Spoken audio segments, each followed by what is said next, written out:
Right now, we want to welcome to the stage the first comedian. She is your MC for this evening, but she is also Habitat's Director of Philanthropy, and she will be the MC here at Mark Ridley's Comedy Castle this Thanksgiving weekend. Ladies and gentlemen, put your hands together and make a lot of noise for Ann Duke.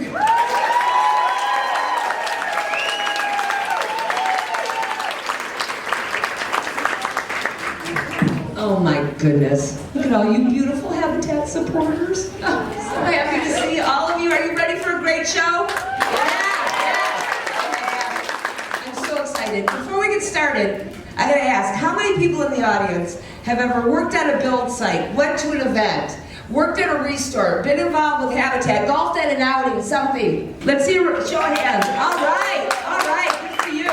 Now, how many of you are here being exposed to Habitat for Humanity for the first time? Okay, we got some newbies. Welcome. As you may know, our mission is bringing people together to build homes, communities, and hope. I love that we brought this whole group together tonight. We envision a world where everyone has a safe place to live, right? I'm not going to go on about that, but if you'd like to know more about us, there are cards on the table, ways that you can get involved, ways that you can help us, and we would love to have you be part of the organization. A couple things. Some of you bought 50/50 raffle tickets tonight. Yes, yay, thank you. Well, you'll have one more chance to purchase those at the end of the show if you didn't, and we'll be drawing that at the end. Also, some of you bought a gift card at the gift card wall, so on your way out, take your paint stick over there, collect your card.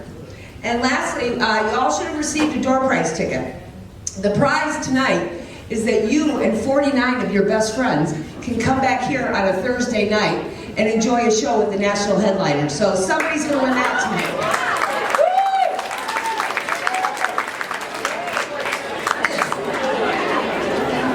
All right. So, before we get started, and before I bring out the first act, I want to talk a little bit about me. So, some of you know that I have been married twice, right? Now, both of my husbands would love to be here tonight, but unfortunately they're both dead. That's some shit luck, isn't it? Yeah. Now, I know what you're thinking. 2 dead husbands? Really? I swear I had nothing to do with it. Or maybe I did. Just saying, guys, you might want to laugh at my jokes. Yeah. 2 dead husbands. You can imagine how that goes over on a first date, right? Right. I mean, that is a mighty aphrodisiac. Yeah. Sir, do you know what an aphrodisiac is? Yes? Oh, I'm sorry. I didn't mean to be condescending. That means talking down to people. So, there I was, back out in the dating world. And let me tell you, it is brutal out there for women of a certain age, which sadly is my age. So, like everybody, I decided to check out the online dating scene, right? Signed up for that Match.com, you know, that site where everybody's profile picture is about 10 years old. And that other one for mature singles, right? Our Time. What a shit show. I mean, they really should call that Out of Time. So, I did that for a while. I did meet one guy, some of you may remember him, and we dated for a couple of years. He was from England. Yes, his name was Dave. Now, Dave was an engineer, so of course he knew everything. Luckily for Dave, he was a few years older than the ages that my husbands had passed away at, so he dodged that bullet. But I used to tell him, if you tell me one more time that the British office is funnier than the American office, yeah, you might be number 3. Now, Dave had been in the States since 1986, but I'm telling you, if you heard this guy talk, you would have thought he got here yesterday, right? And he didn't have that nice, fancy British accent. None of this, could you bring me a spoon of tea? No. He was from the east side of London. So he spoke with a thick Cockney accent. I mean, imagine if Michael Caine and Eliza Doolittle had a baby, right? My favorite was when he would talk to Alexa. Alexa, what's the temperature in Birmingham? I'm sorry, could you repeat that? Alexa, what's the temperature in Birmingham? I'm sorry, I didn't quite get that. Alexa, what's the temperature in Birmingham? The temperament of the Burmese people is generally quite pleasant. Alexa. Good old Dave, the one that got away before I could kill him. Now, I see some couples here tonight. Have you noticed that if you stay in a relationship long enough, it really becomes about who does what around the house, right? I mean, ladies, has your man ever said this to you? Oh, were you keeping score? Right? And we're like, no. Let me let you in on a little secret, guys. You're absolutely fucking keeping score. And guess what? You're losing. I mean, if this were the NFL, we'd be the Tampa Bay Buccaneers and you'd be the Detroit Lions. God, you're so sensitive about the Lions here, you folks. Let's face it, we're all keeping score, right? Men and women love to push each other's buttons. Now, my first husband, the old hippie, he would agree to do something around the house, and then he would proceed to do it all wrong, over and over and over again, on purpose, right? Until finally I would just be, you know what, never mind, I will load the dishwasher myself. And then number two, Mr. Passive Aggressive, he would agree to do something around the house, but then there would be absolutely no sense of urgency about actually doing it, right? So there I'd be at midnight, dragging those trash cans out to the curb every week. I'd come in the house and you know what he'd say, right? Well, I was just gonna do that.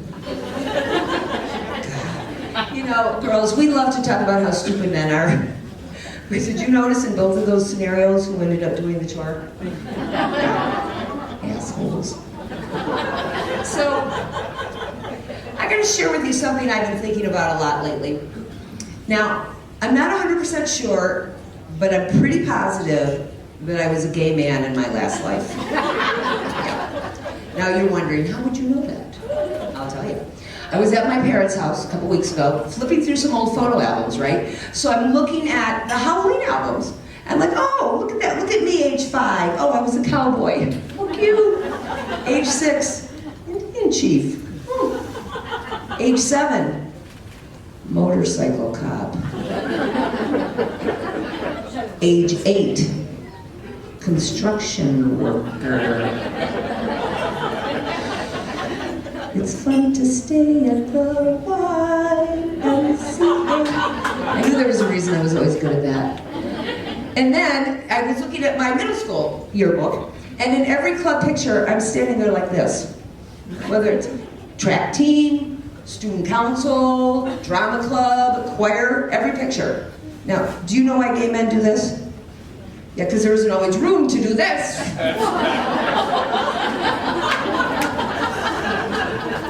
And then, I'm in Manhattan for a business trip a few years ago, and I had my makeup professionally done for an event that night. So I'm walking down Fifth Avenue, feeling pretty good about myself. Oh, I stopped at Saks to look in the window a little bit, and in the reflection, I think to myself, that's a good-looking drag queen.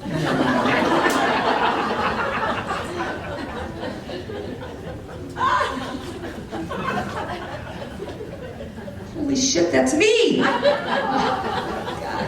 Oh my God. So, before I bring out our first comic, I have to tell you the worst thing about dating at my age. It's hard to say. That is having to get naked in front of somebody for the first time. I mean, holy shit. Listen, if I had the boobs I had when I was 36, or the ass I had when I was 26, or the stomach I had when I was 16, that would be fine, right? But oh no. That Mother Nature is one cruel bitch, isn't she? I mean, listen, at my age, if my boobs are sticking out further than my belly, I feel like I'm winning the battle. Honestly. And you know why this neckline stops there? Yeah, because the Spanx starts right there. Right there, yeah. That's my strategy, where the clothes end, the Spanx begin. Right? Now, I swear to God, if I took this jacket and these pants off, you would think I was going scuba diving. Now, it has come to my attention that some men don't know what Spanx are. Matt, do you know what Spanx are? I do now. Yep. So she lets you touch her. Way to go, guy. Now, I have a strategy about Spanx. When I first start dating somebody, usually I wear 3 Spanx on the first date, 2 Spanx on the second date, and so on and so forth, right? So if a guy makes it to the 4th date, he actually gets to see what I look like. Yep. And if you think about the science behind Spanx, the idea is that it's supposed to keep everything in, right? Let's face it, that fat's gotta go somewhere. I mean, you can literally tell how many layers I have on based on how fat my face looks. But I gotta tell you, my absolute favorite thing about Spanx, that is at the end of the night, when you get to take those bad boys off, right? That is the best feeling. You know what? We got a lot of show left. Excuse me.